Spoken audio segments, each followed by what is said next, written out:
Maraming OFW ang madidelay ng dahil dito. Siyempre, meron tayong step by step kung paano gawin ang e-travel So ngayon 2026, ito yung latest na dapat yung tandaan para sa e-travel. So step 1, gawin nyo lang ito 72 hours bago mag-flight. Papasok ng Pilipinas at palabas ng Pilipinas or pabalik ka abroad. Huwag masyadong maaga at huwag din masyadong last minute. Step 2, official website. Anong official website nila? etravel.gov.ph. Yun ang official nila at pwede rin naman itong gawin sa eGov application. Libre ito at walang bayad. Step 3, create an account. Siyempre mag-login tayo doon o gumawa tayo ng account. Siyempre kailangan ng email, password at verify ng email. Kung dati ka nang may e-travel, mag-login ka na lang. Step 4, piliin ang travel type. Arrival kung uwi ng Pilipinas. Departure pag-aalis ng Pilipinas. Step 5, personal information naman tayo. So ano yung kailangan nyo ihanda?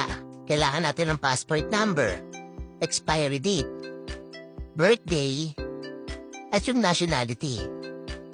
Dapat 100% na pareho sa passport ang ilalagay nyo Huwag kayo magkamali. Step 6, OFW details. Importante ito. So, piliin yung overseas Filipino workers. Ilagay yung country of work, job o yung occupation, employer kung meron. Hindi na-upload ang OEC pero dapat dala ito baka sakaling required. So, ito. Step 7, flight information. So, ano ba yung flight information? Airlines, yung flight number, yung date of flight, siyempre yung airport, yung entry at saka yung exit. Step 8, customs declaration. Sagutin ang yes or no lang. Cash above 50,000. Gadgets at valuables. Pasalubong or mga goods.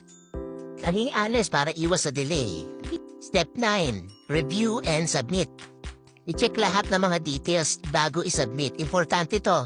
Mula umpisa hanggang dulo, i-check nyo lahat bago nyo i-submit. Para walang error. Step 10, save na yung QR code. Pwede nyo i-screenshot. Or i-save nyo sa sarili nyong email para lagi kayo may kopya.